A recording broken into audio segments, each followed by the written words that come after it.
Hey everyone. Um, so I may have told this story before, but I was watching a talk online by a fellow by the name of John Turk, who wrote a book called The Raven's Gift.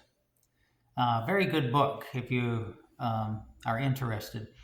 It's uh, it's his experience as he's an expeditionist. He goes on expeditions, Arctic expeditions, I think to um, remote parts of the world, um, and um, and it's about his experiences with the culture and the land, and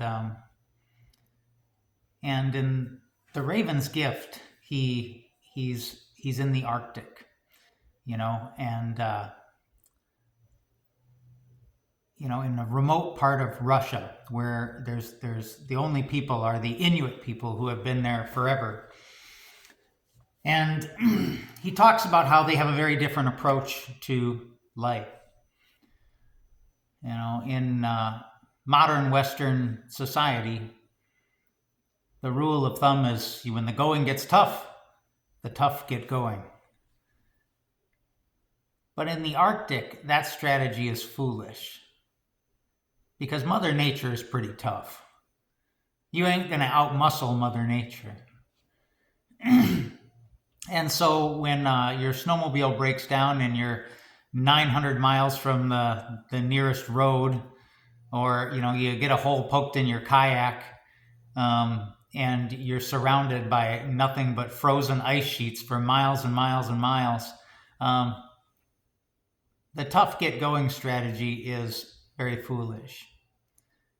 And so what do? He says in the Arctic, the Inuit have another way. They say when the tough get going, the tough make tea. So they sit down and they build a shelter, they make tea, and they sit there and they think. Maybe not even so much as think, but they just sit in silence and wait for the answer to their problem to come to them. Because when you're in a situation like that, when you are at the mercy of forces that are beyond your control, that are much more stronger than you are, the only way you will prevail is to tap into something that is much bigger than yourself. And so they make tea and they sit in silence until the solution to their problem comes to them.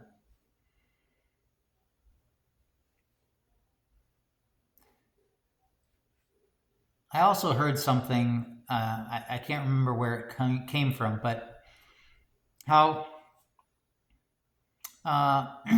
we are born with two kinds of awarenesses.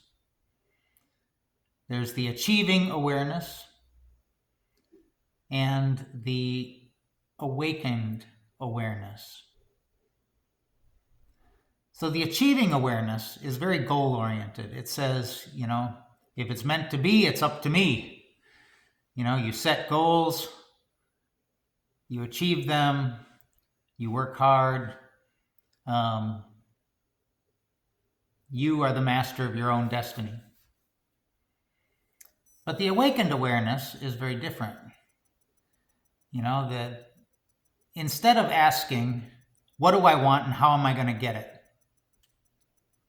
Which is what the achieving awareness does. The awakened awareness says, where am I being led right now? What are the signs that are guiding me? So instead of setting a goal and charting a course, you are kind of listening for direction from the universe. Very much the way the Inuits would, listen for the answers to their problems to appear to them.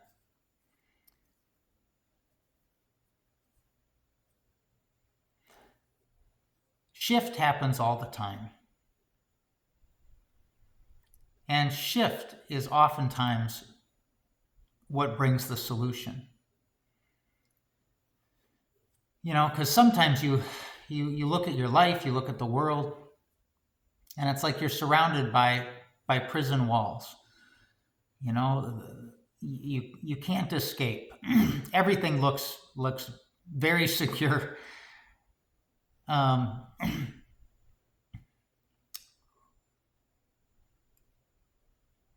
and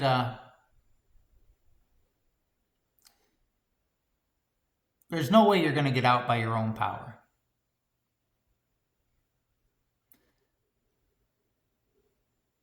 But that doesn't mean that things are hopeless, because shift always happens. And when there's a shift, things change. Shift changes the walls of the prison. It shifts things off their foundation. So like now there's a loose bar. Now there's a crack in the foundation that wasn't there before. That light can come through, that air can come through. I was talking to a friend recently, who said, she's in a profession similar to I am. We don't make a lot of money. And she was lamenting the fact that, given what she makes and given what housing prices are these days, just based on calculation alone, she'll never own a home.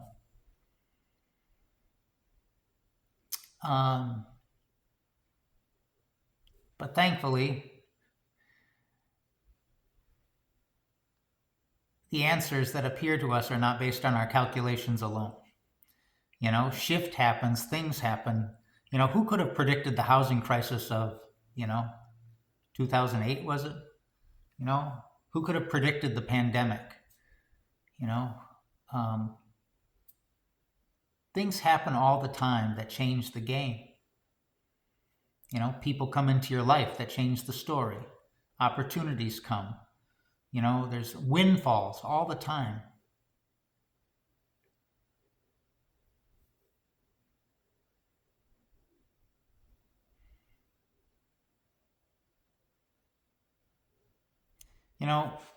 When I think about the early disciples, that's where I'm going with this in the reading for today. It takes me a long time to get somewhere.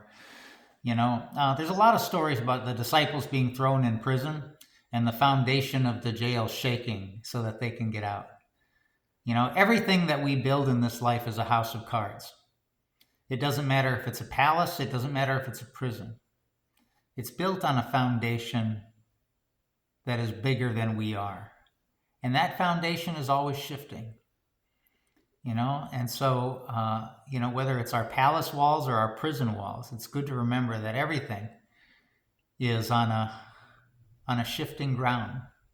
And so nothing is hopeless.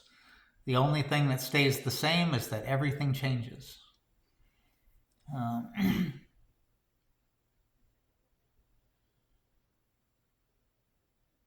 See you tomorrow.